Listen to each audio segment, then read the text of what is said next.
Welcome to the Folktale Project. This is Dan Scholes. Today's story is a Brazilian folktale. As many of you know, I've had a thing for the Brazilian tales lately. And today we're going to hear the Brazilian version, essentially, of the Snow White tale. However, because this is Brazil and not Germany, instead of dwarves and little folk, this is the little sister of the giants. Once upon a time, there was a little girl who was very beautiful. Her eyes were like the eyes of the gazelle. Her hair hid in its soft waves the deep shadows of the night. Her smile was like the sunrise. Each year, as she grew older, she grew also more and more beautiful. Her name was Angelita. The little girl's mother was dead, and her father, the image maker, had married a second time. The stepmother was a woman who was renowned in the city for her great beauty. As her little stepdaughter grew more and more lovely each day of her life, she soon became jealous of the child. Each night she asked the image maker, "Who is more beautiful, your wife or your child?" The image maker was a wise man and knew all too well his wife's jealous disposition. He always responded, "You, my wife, are absolutely peerless." One day, the image maker suddenly died, and the stepmother and stepdaughter were left alone in the world.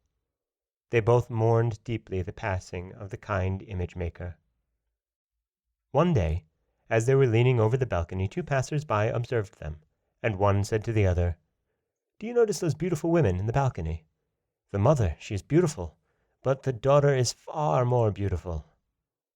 The stepmother had always been jealous of her daughter's loveliness, but now her jealousy was fanned into a burning flame. The wise image maker was no longer there to tell her that she was peerless. The next day, the mother and daughter again leaned over the balcony.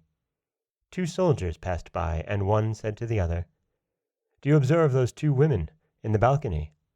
The mother is beautiful, but that daughter is far more beautiful." The stepmother flew into a terrible rage. She now knew that it was true, as she had long feared. The girl was more beautiful than she. Her jealousy knew no bounds. She seized her stepdaughter roughly and shut her up in a little room in the attic. The little room in the attic had just one tiny window high up in the wall. The window was shut, but Angelita climbed up to open it in order to get a little air. The next afternoon she grew weary of the confinement of the little room, so she dug a foothold in the wall where she could stand and look out of the window. Her stepmother was leaning over the balcony all alone when two knights passed by. One said to the other, "Do you observe the beautiful woman in the balcony?" "Yes," replied the other. "She is a beautiful woman, but the little maid who is kept a prisoner in the attic is far more beautiful." The stepmother became desperate. She ordered her old servants to carry the girl into the jungle and kill her. "Be sure that you bring back the tip of Angelita's tongue so that I may know that you have obeyed my order," she said. Angelita was very happy to be taken out of the little room, and set out for a walk with the slave with a light heart. They walked through the city streets and out into the open country. Soon they had reached the deep jungle. "Where are we going?" the girl asked in surprise. "We are going for a walk for our health, Yayazina," replied the old Negro. Soon they were so far in the jungle that the path was entirely overgrown. No ray of light penetrated through the deep foliage. Angelita became frightened. "I'll not go another step if you do not tell me where you are taking me," she said as she stamped her little foot upon the ground. The slave burst into tears and told Angelita all that her stepmother had commanded. "I could not hurt one hair of your lovely head, much less cut off the tip of your tongue," sobbed the old man. Angelita stood still and thought. "Go back to my stepmother," she said to the old man. "On the way you will see plenty of dogs. cut off the tip of a little dog's tongue and carry it home to my stepmother." This is what the slave did. The stepmother believed him and thought that he had slain her stepdaughter according to her command. Angelita, in the meantime, wandered on and on through the jungle. The big snakes glided swiftly out of her path. The monkeys and the parrots chattered to keep her from being lonely. She wandered on and on until finally she came to an enormous palace. The front door was wide open. She went from room to room, but the palace was entirely deserted. There was not a neat, orderly room in the entire palace. "I can make these lovely rooms neat and clean," said Angelita. "They surely need someone to do it." She found a broom and went to work at once. Soon the whole palace was in order once more. Everything was clean and bright. Just as Angelita was finishing her task, she heard a great noise. She looked out the door, and there were 3 enormous giants entering the house. She had never dreamed that giants could be so big. She was frightened nearly to death and scrambled under a chair as fast as she could. When the giants came into the house, they were amazed to find everything in such splendid order. "This is a different-looking place from where we left," said the biggest giant. "What dirty, disorderly giants we have been, living here all by ourselves," said the middle-sized giant. "I just realize it, now that I see what our house looks like when it is neat and clean." "What kind of fairy could have done all this work while we were away?" said the littlest giant, who was not little at all, but almost as big as his brothers. The 3 giants fell to discussing the question. They could not guess how their house could have been made so clean. Their voices were so very kind, in spite of being so loud and heavy, that Angelita decided she dare come out from under the chair and let them see who had done the work for them. She quickly crawled out from her hiding place. "What lovely fairy is this?" asked the biggest giant, looking at her kindly. He thought she really was a fairy. "This is the loveliest fairy I ever saw in all my life," said the middle-sized giant. "How did such a lovely fairy ever happen to find our dirty, disorderly palace?" asked the littlest giant, who was not little at all. Angelita told the 3 giants her story. Her beauty and her sweet ways completely entranced them. "Please, live with us always here in our palace in the jungle and be our little sister," said the biggest giant, and the middle-sized giant and the littlest giant speaking all at once. Their 3 big, deep voices all together made a noise like thunder.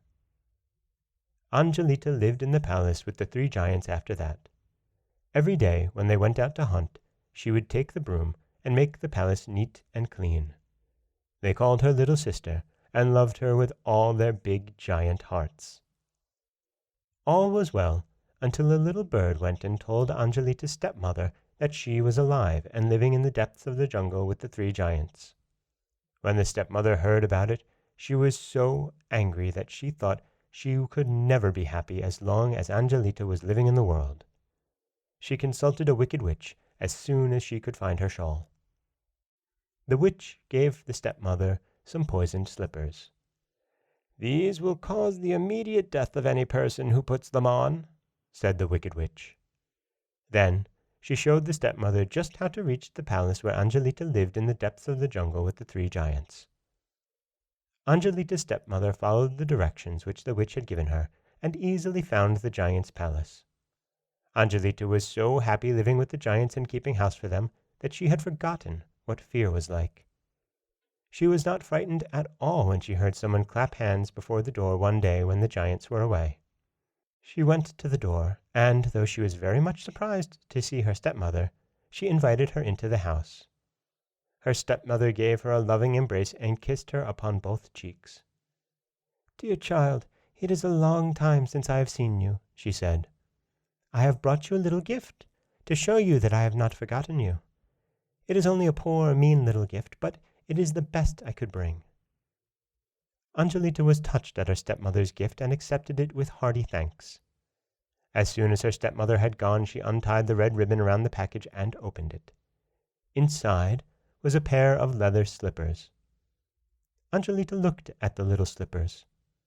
They were like the slippers which her dear father, the image maker, had once brought home to her. "How kind it was in my stepmother to bring these slippers to me," she said as she put them on.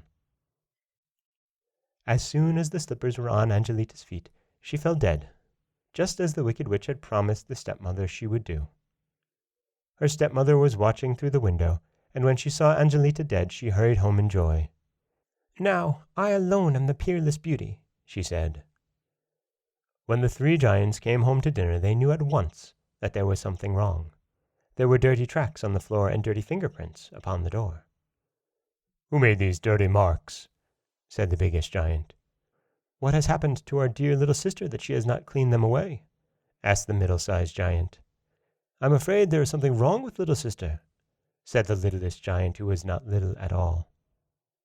They clapped their big hands before the door, but no smiling little sister ran to meet them.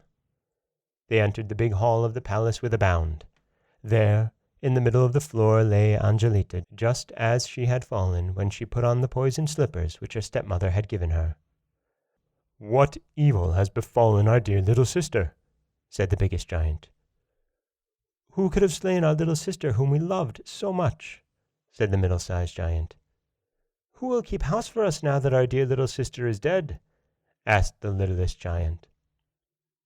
Then the biggest giant and the middle-sized giant and the littlest giant all began to sob so loud that it shook the earth. "Our little sister is dead. What shall we do?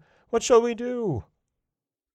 The giants could not go into the city to give their little sister Christian burial, but they built a beautiful casket out of silver and carried it to the path which led to the city. Then they hid themselves to watch and make sure that someone found it, to carry it to the burying place. Soon, a handsome prince passed by on horseback. He noticed the little silver casket at once and opened it. The girl whose still form lay inside was the most beautiful maid he had ever gazed upon. "This dead maid is my own true love," he said, and he carried the silver casket home to his own palace. He commanded that no one should enter the room where he placed the silver casket, and this aroused the curiosity of his little sister at once. At the first opportunity, she slipped into the room. She opened the casket and was surprised to see the beautiful, quiet maid. "You are very lovely," she said to the still form. "All except your slippers. I think they're very ugly." With these words, she pulled off the leather slippers. Angelita gave a deep sigh, opened her beautiful eyes, and asked for a drink of water. The little sister called the prince at once. When he saw Angelita was really alive, he could hardly believe the good fortune. He asked that the wedding night be celebrated immediately. Angelita begged that she might go back to the deep jungle and invite the three giants to the wedding. The biggest giant, the middle-sized giant, and the littlest giant, who was not little at all, came to the wedding feast. After that they visited their little sister often at her new home, and, when she had children of her own, it was the funniest sight one ever saw to see the biggest giant hold the tiny babies upon his knee. And that is the Brazilian fairy tale of The Little Sister of the Giants. It's like a Brazilian version of Snow White. In fact, it tracks very closely to the German tale, but there's something about it that I like a little bit better. This is Dan Schulz for the Folktale Project. Don't forget that you can subscribe to the podcast on Apple Podcasts, Stitcher, Google Play, Overcast, anywhere that you like to get your podcasts. You can also follow us on Twitter at Folktale Project. You can find us on Auto Radio and TuneIn Radio. And you can always head over to folktaleproject.com, where you'll find a new story waiting for you every weekday morning. Thanks for listening.